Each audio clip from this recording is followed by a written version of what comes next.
আসসালামু আলাইকুম সবাইকে। আমি মাইশা মোর্শেদ, একজন এক্স ক্রসিয়ান। সো আমরা আসলে তোমাদের যেহেতু এসএসসি পরীক্ষার শেষ হয়ে গেল, যারা হচ্ছে 24 ব্যাচ, অ্যান্ড সব কিছু মিলিয়ে আমরা আন্দাজ করতে পারছি যে তোমাদের কিন্তু বেশি দেরি নেই হোলি ক্রস নটরডেমের অ্যাডমিশন, অ্যান্ড স্পেশালি হচ্ছে সেন্ট জোসেফ ছেলেদের আরেকটা যে হায়ার সেকেন্ডারি স্কুল আছে। সো আমরা সবাই কিন্তু জানি যে সেরা কলেজ নামে Holy Cross Notre Dame Saint Joseph ভালোই পরিচিত। সো মেয়েদের জন্য হোলি ক্রস আর ছেলেদের জন্য নটরডেম। কারণ এটার একটাই reason, Holy Cross and Notre Dame কলেজের যে অ্যালামনাই তাদের আসলে যে বিস্তার প্রত্যেকটা জায়গায়, সেটা যদি তোমার বিসিএস ক্যাডার হোক, তোমার যে কোনো গভর্নমেন্ট জব হোক, যে কোনো ইউনিভার্সিটি অ্যাডমিশন টেস্ট হোক, কিংবা বাইরে স্কলারশিপ নিয়ে কেউ যদি পড়তে যায়, কিংবা ইভেন শিক্ষামন্ত্রী, মাননীয় স্পিকার, এনারা সবাই কিন্তু ক্রসিয়ান।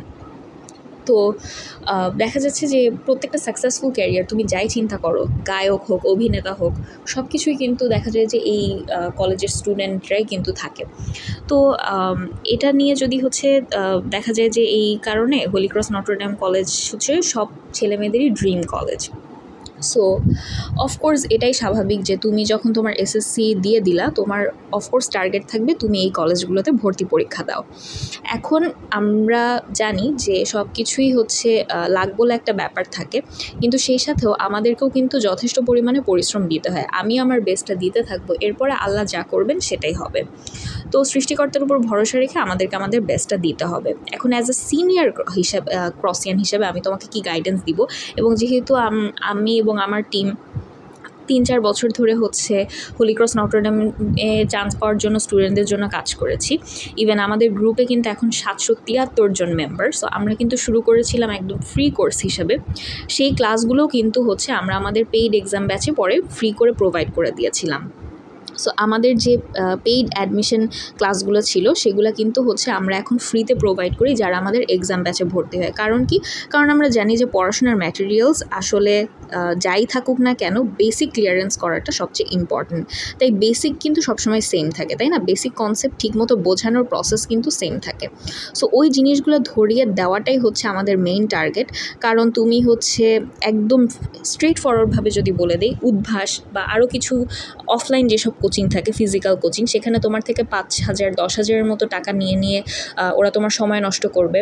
আমার সময়ও হয়েছিল, আমি আমার এক্সপিরিয়েন্স থেকেই যেহেতু বলছি।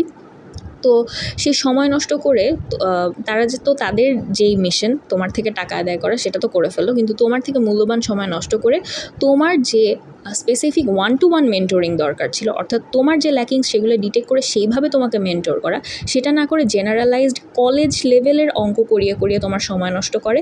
যেখানে আমরা জানি হোলি ক্রস নটরডেম সেন্ট জোসেফের পরীক্ষাতে কখনোই তোমার এসএসসির সিলেবাসের বাইরের টপিক থেকে কোয়েশ্চেন করবে না। কোয়েশ্চেন হয়তো বা ঘুরিয়ে ক্রিয়েটিভভাবে তোমার টপিক থেকে করবে, কিন্তু সেটা সব সময় বইয়ের টপিকেরই হবে। তোমাকে যদি কেউ বলে থাকে, বা কোনো কোচিং সেন্টার বা কোনো প্রাইভেট টিউটর যদি এভাবে বলে রাখে যে না, হোলি ক্রস নটরডেম যেহেতু অনেক ভালো কলেজ, ওরা অফকোর্স কলেজ লেভেলের কোয়েশ্চেন দিবে, এটা অবশ্যই একটা বড় লেভেলের মিথ্যা কথা। আর এটা যারা বলে তাদের বলার কোনো প্রুফও থাকার কথা না, কারণ হোলি ক্রস নটরডেমের যে ভর্তি পরীক্ষার কোয়েশ্চেনগুলো হয় সেগুলো কিন্তু কোনোভাবেই ওই অফিস থেকে বের হয় না। তুমি যখন পরীক্ষা দেওয়া শেষ করবে, তোমার থেকে কিন্তু কোয়েশ্চেন পেপার সহ তোমার অ্যান্সার শিট নিয়ে নেওয়া হবে।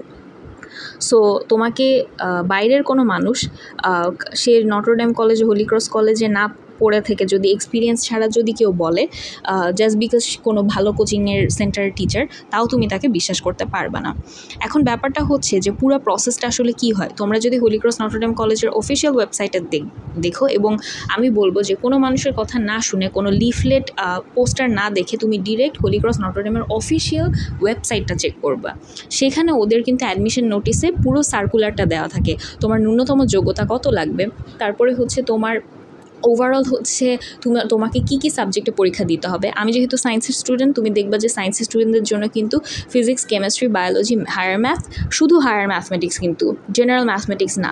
সো হায়ার ম্যাথমেটিক্স অ্যান্ড তোমার আগে আমাদের সময় আইসিটি ছিল, বাংলা ইংরেজি, এখন আইসিটির বদলে প্রবাবলি সাধারণ জ্ঞান রয়ে গিয়েছে।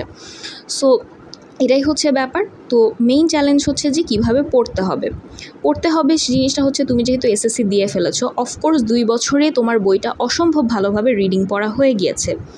হয়তো বা ল্যাকিংস থাকবে, তুমি কিছু কিছু টপিক বাদ দিয়েছো, কিছু কিছু চ্যাপ্টার বাদ দিয়েছো। সেই চ্যাপ্টার তুমি হয়তো বা সেই চ্যাপ্টারের ম্যাথ বা সেই চ্যাপ্টারের কিছু কিছু টপিক কনসেপ্ট বাদ দিয়েছো যেগুলোতে তুমি হচ্ছে যে চ্যাপ্টার থেকে তুমি অ্যান্সার করতে চাও না, কিন্তু কখনোই তুমি এটা বলতে পারবে না যে ওই চ্যাপ্টারগুলো তুমি জীবনে চোখেই দেখো নাই। অবশ্যই তুমি একবার হলেও রিডিং পড়েছো। সো এটা তো ভয় পাওয়ার কোনো ব্যাপার না যে তুমি কোনো এসএসসিতে কিছু টপিক পড়োনি, সেটা এখন তোমার জন্য খুব বিরাট সমস্যা হচ্ছে, এরকম কিন্তু হওয়ার কোনোই কারণ নাই। আমরা কিন্তু আমাদের সাইকোলজির কারণে, মানে আমরা আমাদের ব্রেনকে যেভাবে ট্রেন করবো, আমাদের ব্রেন কিন্তু সেভাবেই রেসপন্স করবে। আমরা যদি আগে থেকেই ভেবে রাখি যে হ্যাঁ আমার তো অনেকগুলো টপিক পড়া হয় না, আমার চান্স হবে না, তোমার ব্রেনও ওভাবে কাজ করতে থাকবে। তুমিও দেখবা যে প্যানিক করতে করতে তোমার পড়া জিনিসও ভুলে যাচ্ছ। ওয়্যারএজ তুমি যদি জিনিসটাকে এইভাবে চিন্তা করো, ওকে আমি ম্যাক্সিমাম পড়া পড়ে ফেলেছি, 95% আমার ডান, 5% আমাকে করতে হবে, তাহলে ওই 5% আমি এখন কভার দিয়ে দেন 95%-এ আবার ফোকাস দিব, দেন ওভারঅল আমি 100% আবার রিভাইজ করব, তাহলেই কিন্তু সহজ হয়ে যায়। তো সব কিছুই বুঝলাম, তাহলে এত কিছু করার পরেও কেন কারো চান্স হয় না? আমি আমার সময় বলি, আমি যে স্কুলে ছিলাম, আমি পড়তাম মণিপুর হাই স্কুলে। আমার স্কুল কিন্তু খুবই ফেমাস, কারণ আমার স্কুলে হচ্ছে এসএসসির পরে স্টুডেন্টরা পরীক্ষা যখন দেয়, ভর্তি পরীক্ষা, ম্যাক্সিমামই হোলি ক্রস নটরডেমে চান্স পায়, আর নটরডেমে না হলে সেন্ট জোসেফে চান্স হয়ে যায়, কিংবা এই 3টা কলেজের বাইরে যদি চান্স না হয়, ভিকারুননিসা, আদমজি, শহীদ আনোয়ার, ঢাকা সিটি কলেজ, আরও যত ভালো স্কুল আছে সবগুলাতেই তাদের চান্স হয়। সো ব্যাপারটা হচ্ছে যে আমি আমার স্কুলের টপার ছিলাম, তো সেখানে দেখা যায় যে আমি টপার ছিলাম, আরও আমার ফ্রেন্ডরা টপার ছিল, কিন্তু হোলি ক্রস কলেজের অ্যাডমিশন টেস্টে যেটা হয় যে টপারদের মধ্যে আমরা শুধুমাত্র 2 জন চান্স পাই, এবং লাস্টের রোলের দিকের থেকে আমার কিছু ফ্রেন্ড চান্স পায়। সো তাহলে আসলে কি হলো যে টপার যারা ছিল তাদের কি মানে কিসে প্রবলেম ছিল? যে মেজর প্রবলেমটা ছিল সেটা ছিল হচ্ছে যে খুব বেশি করে প্যানিক করা। ফর এক্সাম্পল, আমাদের একটা ফ্রেন্ড হচ্ছে এটা কোয়েশ্চেন ঠিকমতো না পড়েই অ্যান্সার করে ফেলেছিল। কোয়েশ্চেনে স্পষ্ট করে লেখা ছিল যে প্রত্যেকটা ভুল অ্যান্সারের জন্য 0.25 কাটা যাবে, অর্থাৎ নেগেটিভ মার্কিং থাকবে। কিন্তু তার যেহেতু নেগেটিভ মার্কিংয়ে পরীক্ষা দেওয়ার কোনো অভ্যাস ছিল না, তাই সে ওটা না পড়েই সব কিছু অ্যান্সার করে আসে, ভুল হোক বা ঠিক হোক সবই অ্যান্সার করে আসে, যার কারণে তার কিন্তু অনেকগুলো মার্কস বুঝাই যাচ্ছে যে নেগেটিভ মার্কিংয়ে অনেক নাম্বার কমে আসে। আবার আমার লাস্টের দিকের রোলের যে ফ্রেন্ড, তার সাথে আমার খুব ভালো বন্ডিং ছিল, কারণ আমাদের ম্যাথস অ্যান্ড ফিজিক্স খুবই ভালো লাগতো। তো আমার ওই ফ্রেন্ড কিন্তু টপার না হলেও তার ম্যাথ, ফিজিক্স, এই সব সায়েন্টিফিক সাবজেক্টগুলো, মানে সায়েন্সের সাবজেক্টগুলোতে তার বেসিক অসম্ভব ভালো ছিল। তার রোল পিছানোর কারণ হচ্ছে এই যে হিউম্যানিটিস রিলেটেড সাবজেক্ট আমাদের যেগুলো পড়তে হতো, বাংলাদেশ ও বিশ্ব পরিচয়, ইসলাম ধর্ম, এসবের যেই সাবজেক্টগুলো ছিল সেগুলোতে হয়তো বা সে অত গুরুত্ব দিয়ে না পড়ার কারণে তার হয়তো বা রোল পিছিয়ে যায়, কিন্তু তার বেসিক অসম্ভব ভালো ছিল। তো তার সাথেই কিন্তু আমি ম্যাথ, ফিজিক্সের প্রবলেম সলভ করতাম স্কুল লাইফে, অ্যান্ড আমার ওই ফ্রেন্ডের কিন্তু হোলি ক্রসে চান্স হয়। এটার কারণ হচ্ছে ওকে সবাই যেভাবে জাজ করতো ওর রোল পিছনে থাকার কারণে, তো ও ধরে নিত যে আমার রোল যেহেতু পিছিয়ে, আমার তো মনে হয় চান্স হবে না। তো ওর ক্ষেত্রে দেখা গিয়েছে যে ও জাস্ট একদিন একটু রিভাইজ দেয়, পুরো বইটা রিডিং পড়ে যায়, অ্যান্ড ওর যেহেতু বেসিক কনসেপ্ট অসম্ভব ভালো, ওর কিন্তু খুব একটা প্যারা ছিল না। আরেকটা জিনিস হচ্ছে, ও যেহেতু মানুষের কথাতে নিজেও ধরে নিয়েছিল যে হ্যাঁ আমার চান্স হলে হোক, না হলে নয়, আমার কিছু আসে যায় না, আমি অন্য কোনো কলেজে পড়বো। তো সেই কারণে সে ফ্রি মাইন্ডে পরীক্ষা দিতে পারে। ফ্রি মাইন্ডে পরীক্ষা দেওয়ার কারণে ওর মধ্যে নার্ভাসনেস থাকে না, ও পারা জিনিস ভুল করে নাই, ও যেগুলো পারতো সেগুলো দাগিয়ে চলে আসে। সো ওর কিন্তু দিন শেষে আলহামদুলিল্লাহ চান্স হয়। আমার ক্ষেত্রে আমি যেহেতু টপার ছিলাম, আর আমার যেহেতু dream college Holy Cross college ছিল, আমি খুবই সিরিয়াস ছিলাম, আমি কিন্তু একটা ভুল ডিসিশন নিয়ে ফেলেছিলাম। আমি এসএসসি দেওয়ার সাথেই একটা কোচিংয়ে ভর্তি হয়ে যাই, যেটা পুরো একটা স্ক্যাম, অ্যান্ড আমার থেকে অসম্ভব লেভেলের হিউজ অ্যামাউন্ট অফ মানি নেওয়া হয়।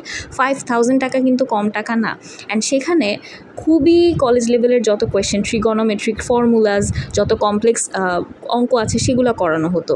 তো জানি না, এটা হয়তো আল্লাহর রহমত, আমি যখন ধরতে পারি যে না এটা প্রপার ওয়ে না পড়ার জন্য, সো আমি পরে ওই কোচিংটা নিজে থেকে ছেড়ে দিই, এবং বাসায় আমি পড়তে থাকি। বাসায় পড়ার সাথে সাথে আমি যেটা করতাম, সেলফ অ্যাসেসমেন্ট, নিজে আমি অনেক পরীক্ষা দিতাম। বাসায় বসে বসে আমি বিভিন্ন গাইড বই যে আমার ছিল এসএসসি লেভেলে, সেই গাইড বইয়ের থেকে টেস্ট পেপারগুলো আমি সলভ করতাম।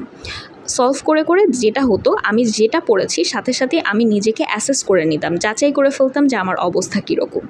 দেন এরপরে হচ্ছে যেটা হয়, যে আমি অনেক বেশি এক্সাম দেওয়ার কারণে আমার মধ্যে কনফিডেন্স চলে আসে, না পরীক্ষার হলেও আমি এক্সাম পেপার দেখে ভয় পাবো না।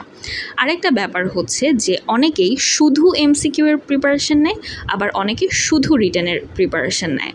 সো দেখা যায় যারা এমসিকিউ ভেবে শুধু এমসিকিউ রিডিং পড়াতে জোর দিয়েছিল, তারা রিটেনের দেখলো যে তাদের সময় রিটেন আসলো, তারা কিছু পারলো না। আবার যারা রিটেন না করে শুধু এমসিকিউ এর জন্য প্রিপারেশন নিল, তারা দেখলো যে এমসিকিউ রিটেন হচ্ছে করলো, এমসিকিউ আসছে কিন্তু ওরা রিটেনের প্রিপারেশন নিয়েছে। সো আমাদের কিন্তু সব কিছুর জন্য প্রস্তুত থাকতে হবে, কারণ প্রত্যেক বছর কোয়েশ্চেন প্যাটার্ন চেঞ্জ হয়। গত বছর রিটেন আসছে দেখে এবার এমসিকিউ আসবে এটাও কিন্তু না, পরপর 2 বছর রিটেন চলে আসতে পারে। সো এইটার জন্য তোমাদের ফুল একটা এক্সপিরিয়েন্স, তোমাদের পুরা ভাইবা, তোমাদের পরীক্ষার প্রিপারেশন সব কিছু নিয়ে আমরা একটা প্লেলিস্ট শুরু করেছি। আর অলসো আমাদের যেহেতু গ্রুপটা হিউজ ডিমান্ডে থাকে, কারণ আমাদের এক্সাম ব্যাচ থেকে কিন্তু অনেক চান্স পেয়েছে, তো সেই ক্রসিয়ান ডেমিয়ানরাও কিন্তু তোমাদেরকে গাইডলাইন দেওয়ার জন্য থাকবে। আমাদের গ্রুপটা হচ্ছে লিটারালি তোমরা যদি চেক করো 773 জন আছে। সো ডোন্ট ওয়ারি, আমরা জানি যে তোমাদের ডিমান্ড কী, এবং সেভাবেই কিন্তু আমরা খুব সুন্দর করে একটা প্লেলিস্ট সাজিয়েছি। প্লিজ প্লেলিস্টটা খেয়াল করো এবং গ্রুপে সবসময় চেক করো। অ্যান্ড আমরা এখন আমাদের এক্সাম ব্যাচের গাইডলাইন সম্পর্কে তোমাদেরকে জানবো। তোমরা অনেকেই মেসেজ দিয়েছিলে যে এক্সাম ব্যাচ কবে শুরু হবে। সো ফাইনালি আমরা হচ্ছে রেডি করে ফেলেছি। সো তোমাদেরকে হচ্ছে তাসিন হচ্ছে পুরো এক্সাম ব্যাচ সম্পর্কে ডিটেলস বলবে। সো ওকে, হ্যালো এভরিওয়ান, আসসালামু আলাইকুম। Study booth learn together SSC 2024 ব্যাচের শিক্ষার্থীদের জন্য নিয়ে এলো হোলি ক্রস, নটরডেম ও সেন্ট জোসেফ কলেজে ভর্তি পরীক্ষার প্রস্তুতি বিষয়ক এক্সাম ব্যাচ। এসএসসি শেষ হয়েছে বেশ কিছুদিন, ইতোমধ্যেই তোমাদের ছুটিও প্রায় শেষের দিকে, আর কিছুদিন পরেই ফলাফল, আর তারপরই সবার পছন্দের কলেজে ভর্তি হবার পালা। যারা হোলি ক্রস, নটরডেম কিংবা সেন্ট জোসেফ কলেজে ভর্তি ইচ্ছুক, তারা নিশ্চয়ই এতদিনে নিজেদের পড়া অনেক দূর এগিয়ে নিয়ে গেছো। এখন সময় কলেজ ভর্তি পরীক্ষার আদলে মডেল টেস্ট দিয়ে নিজেদের যাচাই করে নেবার।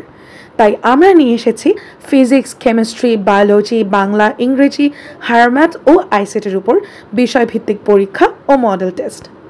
এই 7টি বিষয়ের ওপর ভাগ ভাগ করে তোমাদের জন্য থাকবে মোট 14টি এক্সাম, এবং সবশেষে থাকবে কলেজ ভর্তি পরীক্ষার আদলে 3টি পূর্ণাঙ্গ মডেল টেস্ট। তোমাদের সুবিধার কথা মাথায় রেখে নিয়মিত এক্সামের পাশাপাশি আমরা এই এক্সাম ব্যাচে তোমাদের জন্য রাখছি free counselling, question solve class, live discussion group, dedicated mentorship এবং কলেজে ভর্তি প্রক্রিয়া সম্পর্কে সম্পূর্ণ ধারণা দেওয়া। আর এই পুরো প্রক্রিয়াকে সহজ করে দেবার জন্য তোমাদের পাশে থাকবে হোলি ক্রস, নটরডেম কলেজের মতো স্বনামধন্য কলেজগুলোর অ্যালামনাইরা। আমাদের এক্সাম ব্যাচ শুরু হতে যাচ্ছে 7ই মে 2024 থেকে। যারা 6 মের মধ্যে এই ব্যাচে এনরোল করবে তাদের জন্য 300 টাকা ছাড়ে এই কোর্সটি থাকছে মাত্র 500 টাকায়। আর যারা পরবর্তীতে ভর্তি হবে তারা 250 টাকা ছাড়ে মাত্র 550 টাকায় কোর্সটি পেয়ে যাচ্ছ। আমরা বিশ্বাস করি নিয়মিত অনুশীলন মানুষকে পৌঁছে দেয় তার কাঙ্ক্ষিত লক্ষ্যে, তাই আমরা আছি তোমাদের পাশে। তাই দেরি না করে আজ এনরোল করে ফেলো HSC NDC Saint Joseph admission exam batch 2024-এ, and stay tuned with Study Booth.